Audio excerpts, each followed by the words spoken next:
अस्सलाम वालेकुम रहमतुल्लाहि व बरकातुहू ಎಲ್ಲರಿಗೂ नमस्कारಗಳು डियर 10th स्टैंडर्ड स्टूडेंट्स। जो आप लोगों का अभी आज जो एग्जाम हुआ सो है SSLC SA1 का, उसका आंसर की है। देखिए फर्स्ट बिट आप लोगों को क्या था, चूज द करेक्ट आंसर।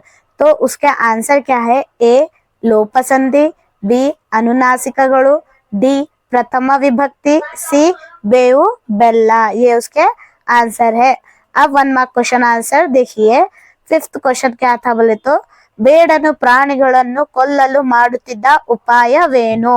उत्तर ವಿಷ ಸವರಿದ ಬಾಣಗಳನ್ನು ತಯಾರಿಸುತ್ತಿದ್ದ। भी लिख सकते। नेक्स्ट 6th क्वेश्चन देखो। ಪಂಡಿತಾರಾಧ್ಯ ಶಿವಾಚಾರ್ಯರ ಪ್ರಕಾರ ಈ ನಾಡಿನ ಬೆನ್ನೆಲುಬು ಯಾರು? उत्तर ಪಂಡಿತಾರಾಧ್ಯ ಶಿವಾಚಾರ್ಯರ ಪ್ರಕಾರ कृषिका ई नाडिना बेन्नेलुबु। कृषिका भी लिख सकते, राइता भी लिख सकते, दोनों भी लिखे तो इसका क्या है, राइट आंसर है। 7th क्वेश्चन देखिए। ಶ್ರೇಷ್ಠ ಗುರುವಿನಲ್ಲಿ ಎಂತಹ ಶಕ್ತಿ ಇರುತ್ತದೆ?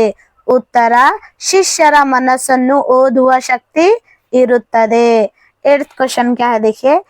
ತಾಯಿ ಸಿದ್ದಮ್ಮ ಪಂಚಾಕ್ಷರಿ ಗವಾಯಿಗಳಲ್ಲಿ ಏನೆಂದು ಬೇಡಿಕೊಂಡಳು? ಉತ್ತರ ತಾಯಿ ಸಿದ್ದಮ್ಮ ಪಂಚಾಕ್ಷರಿ ಗವಾಯಿಗಳಲ್ಲಿ ತನ್ನ ಮಗನನ್ನು ಮನೆಗೆ ಕಳುಹಿಸಿ ಕೊಡುವಂತೆ ಬೇಡಿಕೊಂಡಳು। ಪ್ರಶ್ನೆ 9। ಪುಟ್ಟ ರಾಜರು ಖಾದಿ ಬಟ್ಟೆ ತೊಡಲು ನಿರ್ಧರಿಸಿದ್ದು ಏಕೆ?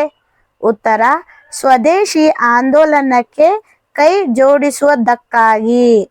ಪ್ರಶ್ನೆ 10। ಅಮೆರಿಕದಲ್ಲಿ ಗ್ರಾನೈಟ್ ಕಡಲ ಹಕ್ಕಿ ಗೂಡನ್ನು ಯಾವ ವಸ್ತುಗಳಿಂದ ಅಲಂಕರಿಸುತ್ತದೆ? ಉತ್ತರ ಈರುಳ್ಳಿ, ಸಿಪ್ಪೆ, ಸಣ್ಣ ಬೊಂಬೆ, ಗೋಲ್ಫ್ ಚೆಂಡು। ಪ್ರಶ್ನೆ 11। ಕಾಡನ್ನು ಅಲೆದ ಸಿದ್ಧಾರ್ಥನಿಗೆ ಹೊಳೆದದ್ದೇನು? ಉತ್ತರ ಕಾಡನ್ನು ಅಲೆದ ಸಿದ್ಧಾರ್ಥನಿಗೆ ನಾಡಿನರ್ಥ ಹೊಳೆಯಿತು। ಪ್ರಶ್ನೆ 12।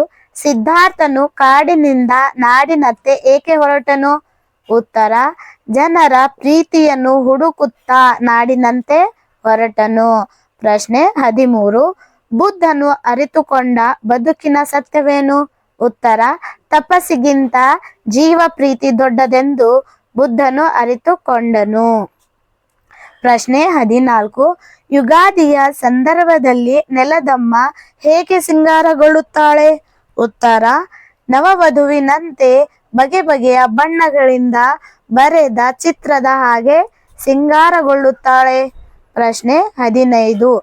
ನಮ್ಮ ಕರ್ತವ್ಯಗಳನ್ನು ಹೇಗೆ ಮುಗಿಸಬೇಕೆಂದು ಕವಿ ಹೇಳಿದ್ದಾರೆ? ಉತ್ತರ ಶಾಂತಿ, ಸಹನೆ, ಪ್ರೀತಿಯಿಂದ ಸದ್ದಿಲ್ಲದೆ ಮಾಡಬೇಕು। ಪ್ರಶ್ನೆ 16। ಅಡಿಗರು ಹಗಲಿರುಳು ಯಾವುದಕ್ಕೆ ಹೋರಾಡಬೇಕೆಂದು ಹೇಳುತ್ತಾರೆ? ಉತ್ತರ ಒಂದೇ ಹೆಗ್ಗೂರಿಗೆ ಹಗಲಿರುಳು ಹೋರಾಡಬೇಕೆಂದು ಹೇಳುತ್ತಾರೆ। ये 1 मार्क के क्वेश्चन आंसर है आप लोगों के। नेक्स्ट बीट क्या है, 2-3 मार्क के क्वेश्चन आंसर्स। 2-3 ವಾಕ್ಯದ ಪ್ರಶ್ನೋತ್ತರ।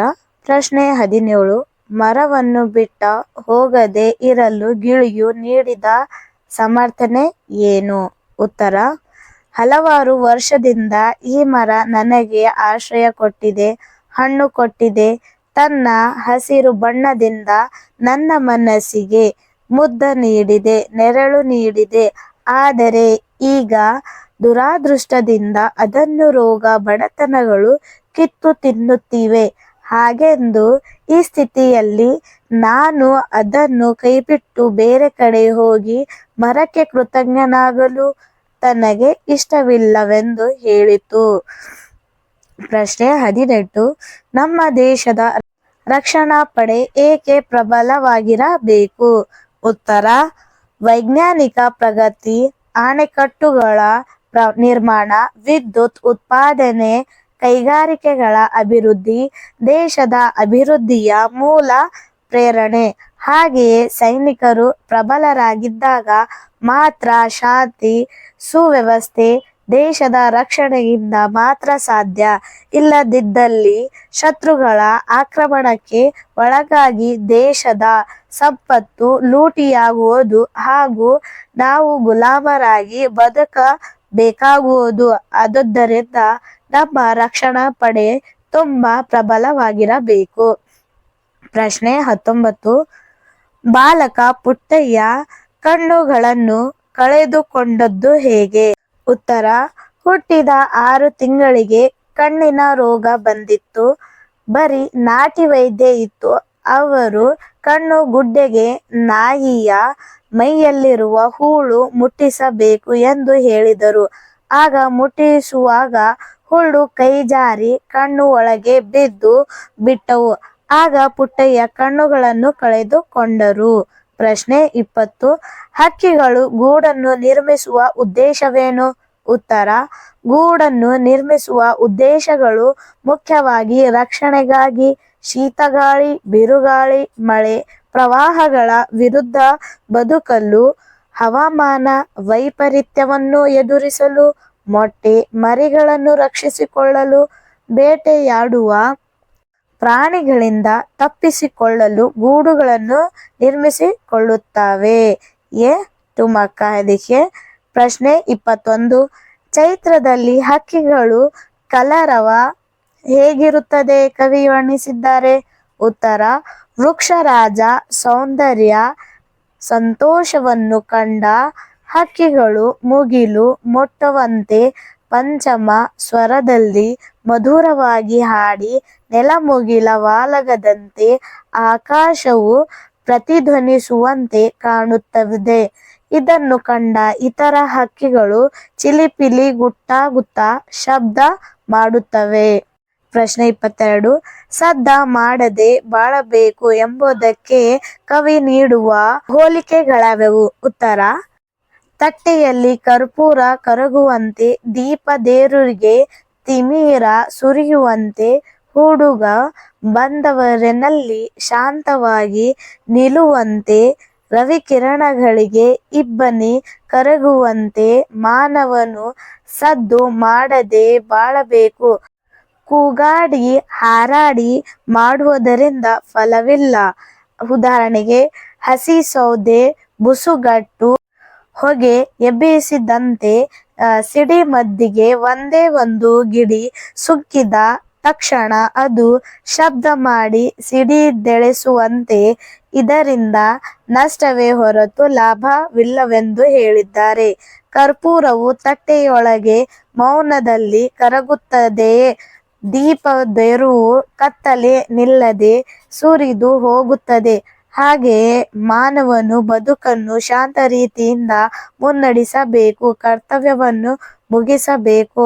ಮಾಡುವ ಕೆಲಸವನ್ನು ಯಾರಿಗೂ ಅರಿವಾಗದಂತೆ ಮಾಡಬೇಕು. ಪ್ರಶ್ನೆ 23. ಕಳ್ಳರು ಗುರುವಿನ ಮನಃ ಪರಿವರ್ತನೆ ಹೇಗಾಯಿತು? ಉತ್ತರ: ಕಾಯುವುದು ದೇವರ ಕೆಲಸ, ಕೊಲ್ಲುವುದು ರಾಕ್ಷಸರ ಕೆಲಸ ಎಂದು ವೈದ್ಯರು ಹೇಳಿದ ಮಾತುಗಳು ಭೀಮನಾಯಕನ ಮೇಲೆ ಪರಿಣಾಮ ಬೀರಿ ಮನಃ ಪರಿವರ್ತನೆಯಾಯಿತು. ಪ್ರಶ್ನೆ 24. ಮನುಕುಲದ ಭವ್ಯ ಬದುಕು ಯಾವ ರೀತಿ ಅರಳಬೇಕು? ಉತ್ತರ: ಕವಯಿತ್ರಿಯು ಮನುಕುಲದ ಭವ್ಯ ಬದುಕು ಜೈವಿಕ ಇಂಧನದಿಂದ ಅರಳಬೇಕಿದೆ ಎಂದು ಬಯಸಿದ್ದಾರೆ. ತೆಂಗನ್ನು ಬೆಳೆಯುತ್ತಾ ಅದರಿಂದ ತೈಲಧಾರೆ ಹೊಮ್ಮಿ ಬರಬೇಕು. ಹೊಂಗೆ ಹಿಪ್ಪೆಗಳ ಜೀವಮಳೆ ನಡೆದು ಅದರಿಂದಲೂ ತೈಲಧಾರೆ ಹೊಮ್ಮಿ ಬರಬೇಕು. ಮುಗಿದು ಹೋಗಿರುವುದು ತೈಲ ಸಂಪತ್ತನ್ನು ಜೈವಿಕ ಇಂಧನ ಪರ್ಯಾಯ ಇಂಧನವಾಗಿ ಮನುಕುಲವನ್ನು ಬೆಳಗುವುದರ ಮೂಲಕಗಳ ಭವ್ಯ ಬದುಕು ಅರಳಬೇಕಿದೆ ಎಂದು ಕವಯಿತ್ರಿ ಹೇಳಿದ್ದಾರೆ. ये आप लोगों के 2 मार्क के क्वेश्चन विथ आंसर से देखिए.